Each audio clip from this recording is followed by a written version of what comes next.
I mean, really, think about this. This is very dramatic. No wonder I'm driven crazy by it all. All right, so today, if any of you have any comments or questions, call, now's the time, 321-806-3159. It's Elaine at 321-806-3159. If you want to reach me, as soon as Guru Jeff gets my computer back to me, you can reach me at purpleportal777 at gmail.com. So once again, purpleportal77 at gmail.com. Those of you who have my other email, have a great time. Go for it. This is a very interesting day today, galactically speaking, because we enter the 13th moon of the Galactic Calendar. And this is the moon of presence. And this moon extends from today through July 24th. July 25th, which I know will be connected before then, but it's called a day out of time. And that's a very important day. So the whole tone of this month is about endurance, transcendence, and presence. So it's a big opportunity to focus on you feeling the interconnectedness of all life, just as I did with this beautiful gal who was checking me out. I didn't feel the interconnectedness of all life. I became it. That presence united us. And it's the cycle to be present to the presence. And this presence moves through all manifestations, every single one of them. And it's guiding everything. Nothing's happening without it, which I've had to really contemplate, because that means it's happening in the things that don't appeal to me or that frighten me. The presence is in the plant. So I've really understood that. And this is a month where you can embody qualities of any of the previous tones galactically. That brings me to a point about galactic information. Because the galactic year will be starting July 26th, there is a new calendar that comes out. Some of you, there's a gal, Shannon, if you're listening up in Tuxedo, New York, I know you know what the heck I'm talking about, and I've always felt very comforted because you do, somebody out there knows. I'm going to suggest to many of you, it's not a big expense, it's $20-something, that you start to appreciate and learn about this calendar. And let me see if I can quickly come up with the... what is it here? Wait. And I would tell you, order it. They need your support.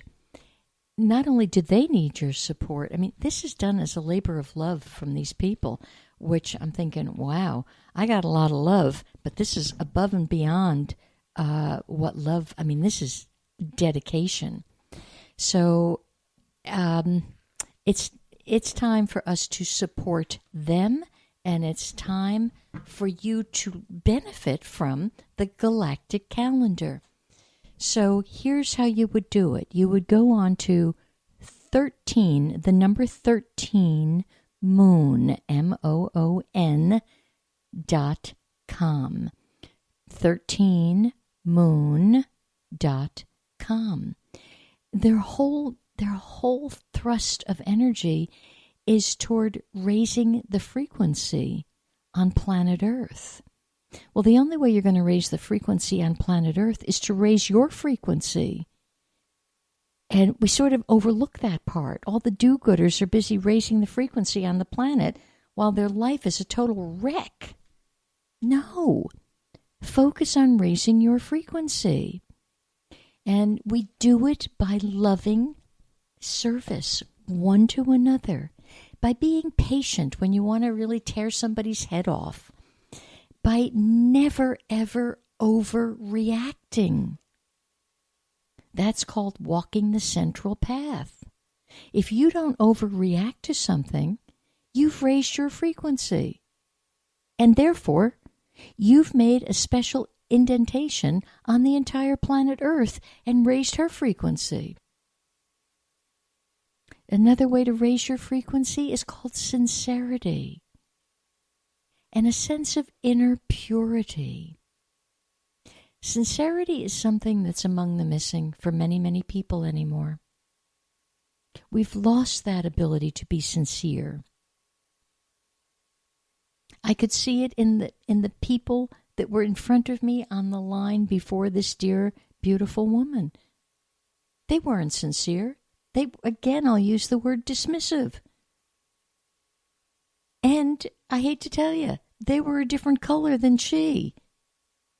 And yes, it was a case of black and white, but my eye saw, oh, you poor white people, you don't know how your colors have dropped.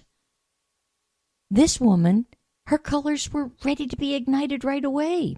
The other people, no. Dull and dense and heavy.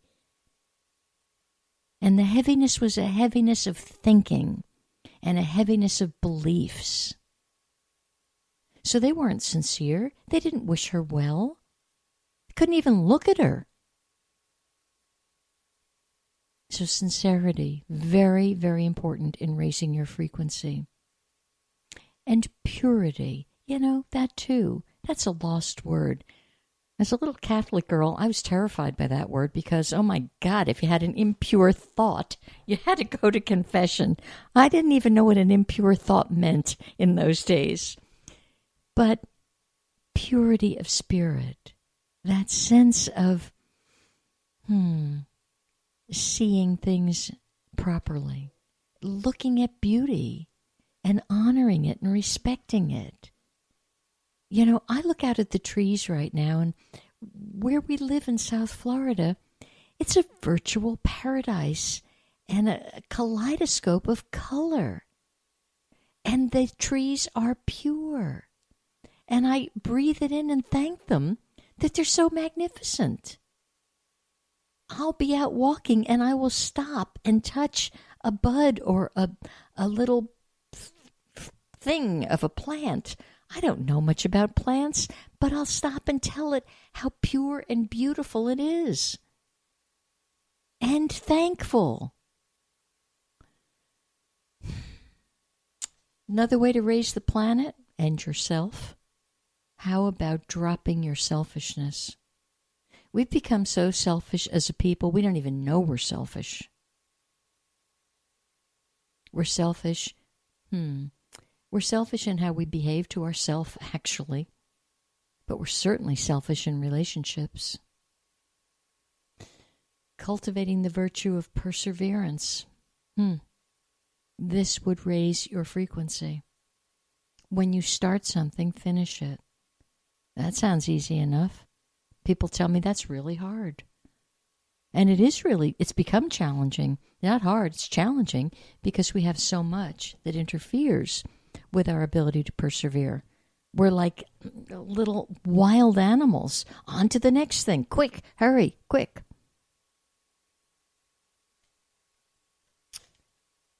If you want to stabilize your frequencies, here's one for you. Look very carefully at what you're drinking, okay? It's called alcohol. Be more and more discerning. Drink less and less until it's none. Because alcohol, it pushes you up. It's like chocolate. It pumps you up, and then it drops you. Now, it may not drop you for 24, 34, 48 hours, and you won't then remember, that's what dropped me.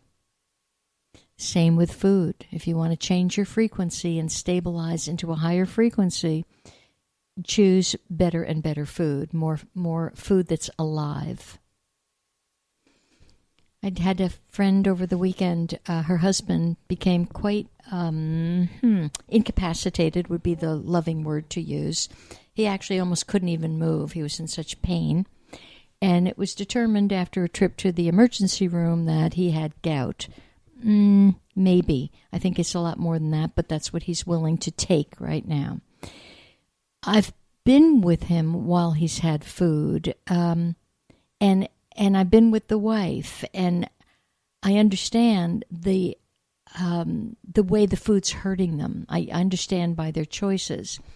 But worse than that, because he doesn't want to have food in the house, get this one, because he thinks he'll eat it, yeah, that's what it's there for. The wife is not allowed to bring food in. So wife eats half of her portion at dinner and takes the other portion home and has it then for breakfast. Okay, but again, this is about acquiring knowledge, and this is a bright woman. Knowledge says leftovers have little or no chi, meaning life force, left in them. So it's kind of like, why don't you have a piece of cardboard? It'll be kinder. And she became a little defensive with that. But, you know, I can be really super patient for year upon year upon year until I see that you're getting hurt physically, outwardly. All the while, hurt's been going on inwardly, and I'm like, I will gently put it out, I'll gently put it out, I'll gently put it out, and then finally, I gotta go, stop! You're smart. Would you read? Would you look? You Google junk on the computer. Google something healthy. And learn about the food you're eating. The more we put in living food, the clearer we're going to think. The more clarity in your thoughts, you're going to make better thought choices. And here's one that if I've heard this word once in the last 10 days, I got to tell you, someone's used it every single day, at least once. And it's a word that I tell you, I don't particularly care for swearing.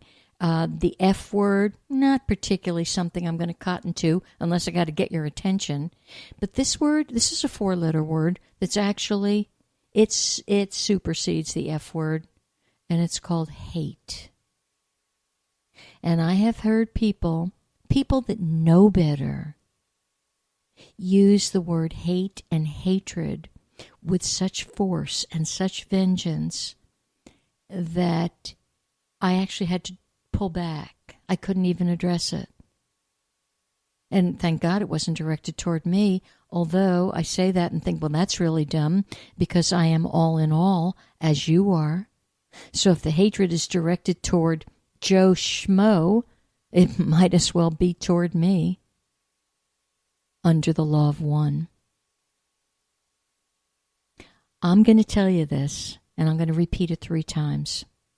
Hate equals death. Hate equals death. Hate equals death. Love equals life. Love equals life. Love equals life. And there's a reason to give something 3 times today. It will allow you to tear down your old infrastructure and rebuild a new one. But you got to really look at what you're hating. The more hatred, the lower the frequency on this planet. And boy, is that ever evident. Every which way we turn with the horror of war, the horror of poverty, the horror of ignorance and not enough education. That's all hatred-based. So another way to heighten your frequency, and some of you I know are very good at this and really into it, yoga. Yoga will heighten the frequency, and so does Qigong. because they are exercises that move the energies, the heavenly energies from without, and they concentrate them within the temple, and then